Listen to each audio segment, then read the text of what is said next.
अंधराक्ष का रहस्य। राजा सूर्यवीर सिंधुपुर के महान और न्यायप्रिय सम्राट थे। एक दिन वह अपनी सवारी पर जंगल के रास्ते से गुजर रहे थे। जंगल में रास्ता सुनसान था और आसपास कोई नहीं था। अचानक उन्होंने एक पुराने खंडहर से रोने की हल्की आवाज सुनी।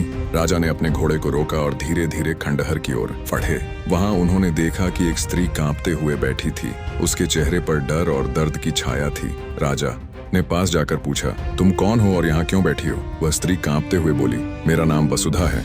मैं सिंघल द्वीप के एक ब्राह्मण की पुत्री हूँ। कुछ समय पहले मैं अपनी सखियों के साथ तालाब में स्नान कर रही थी। तभी एक राक्षस आया। उसने मुझे देखा और मुझे उठाकर ले गया। उसने कहा कि मैं उसकी पत्नी बनूं। तब से वह मुझे बंदी बना लिया है। राजा ने घबराते हुए पूछा, फिर तुम यहाँ कैसे पहुंची?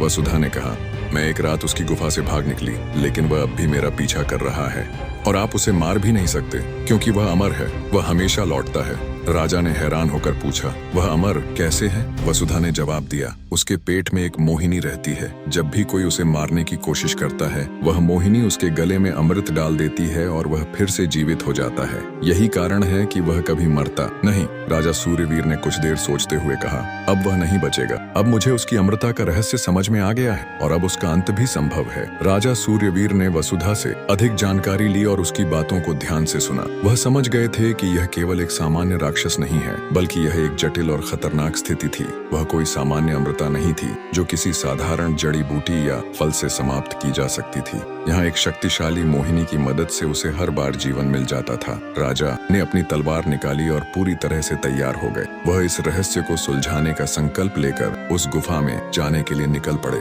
जहाँ वह राक्षस वसुधा को बंदी बनाकर रखता था। जैसे ही राजा गुफा में दाखिल हुए, वहाँ अंधेरा और सर्दी छाई हुई थी। गुफा में जाने के बाद राजा को अचानक महसूस हुआ कि गुफा की दीवारें जैसे सांस ले रही हों। हवा में एक हल्की सी खुशबू थी और किसी दूर से आती आवाजें जैसे अंधराक्ष के आने की खबर दे रही हों। राजा का दिल तेजी से धड़कने लगा, लेकिन उन्होंने खुद को शांत रखा। इसी बीच गुफा में एक तेज आवाज गूंजने लगी। वह आवाज धीरे धीरे करीब आ रही थी। राजा ने घबराए बिना अपनी तलवार को संभाला और बारीकी से चारों ओर निगाह दौड़ी। तभी अचानक गुफा के सामने से एक विशाल रूप उभर आया। यह वही राक्षस था जिसे वह ढूंढ रहे थे। उसका चेहरा एक भयानक दृश्य था, कटा फटा और जलती आंखों वाला। राक्षस ने राजा को देखा और कहा, तुम मेरे सामने क्या कर सकते हो? मैं अमर हूँ, तुम मुझे नहीं मार सकते। तुम्हारी तलवार का कोई असर नहीं होगा। राजा ने कोई जवाब नहीं दिया और तलवार को सामने किया। फिर वह राक्षस की ओर बढ़े और हमला कर दिया। राजा का हमला तेज था, लेकिन राक्षस ने उसे आसानी से टाल दिया और अपने विशाल पंजों से राजा को पीछे धकेल दिया। राजा ने महसूस किया कि केवल शारीरिक ताकत से यह राक्षस नहीं मारा जा सकता,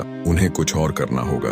अब वह जानते थे कि केवल उसकी शक्ति नहीं, बल्कि मोहिनी ही उसके जीवन की कुंजी है। राजा ने राक्षस से कहा, तुम जानते हो कि एक दिन तुम्हारी अमृता का अंत निश्चित है। तुम्हारे पेट में जो मोहिनी है वही तुम्हारी कमजोरी है। राक्षस ने हंसी में कहा, तुम नहीं जानते राजन, मोहिनी ही मेरी शक्ति है, वह मेरी रक्षा करती है। राजा ने मुस्कुराते हुए जवाब दिया, तुम्हारी मोहिनी को कोई और नियंत्रित कर सकता है और वह तुम्हारी अमृता को समाप्त कर सकता है। अगर वह अपने कदम पीछे नहीं खींचेगी तो तुम्हारा अंत निश्चित है। राजा सूर्यवीर ने पूरी योजना बनाई। उन्होंने जान लिया था कि अगर मोहिनी को सही तरीके से नियंत्रित किया जाए तो राक्षस की अमृता को समाप्त किया जा सकता है। उन्होंने राक्षस के सामने अपनी तलवार को और तीव्र किया और सीधे मोहिनी की ओर बढ़े। मोहिनी को देखकर राजा ने उसे समझाया कि अगर वह राक्षस के साथ सहयोग करती है तो उसकी शक्ति का अंत होगा। मोहिनी ने महसूस किया कि राजा की बातें सही थीं और राक्षस की अमृता को समाप्त करने का एक ही तरीका था, राक्षस को मुक्त होने से रोकना। मोहिनी ने राक्षस के गले में अमृत डालने के बजाय एक जादुई रस डालने की योजना बनाई जो उसकी अमृता को समाप्त कर देता। जैसे ही मोहिनी ने अमृत को बदलकर जादुई रस डाल, राक्षस की आंखों में दर्द और आक्रोश फैल गया। वह कांपते हुए गिर पड़ा। फिर अचानक उसकी शक्ति खत्म हो गई और वह स्थायी रूप से मर गया। राजा सूर्यवीर ने देखा कि राक्षस का आतंक खत्म हो चुका था और वसुधा भी स्वतंत्र हो गई। उन्होंने मोहिनी का धन्यवाद किया और वसुधा को सुरक्षित स्थान पर पहुंचाया। क्या राजा ने सही तरीका अपनाया और अंधराक्ष का अंत किया? क्या मोहिनी ने सही निर्णय लिया? क्या सचमुच राक्षस का अंत हो गया या फिर कुछ और रह गया था जिसे कोई नहीं समझ पाया? क्या मोहिनी ने सच में सही निर्णय लिया या कहीं कुछ और था जो आगे बढ़ने से पहले हमें जानना चाहिए था? क्या आप भी सोच रहे हैं कि क्या हुआ उस रहस्यमय मोहिनी का? यह क्या सिर्फ एक राक्षस की कहानी थी या फिर कुछ और रहस्य छुपा हुआ था जो सामने आना बाकी था? सवाल अब भी हैं और रहस्य अभी भी अधूरा है। क्या आप इसका जवाब जानने के लिए तैयार हैं? तो डी के गुरु चैनल को सब्सक्राइब करके वीडियो को लाइक कर देना। मिलते हैं नेक्स्ट वीडियो में प्यारे दर्शकों।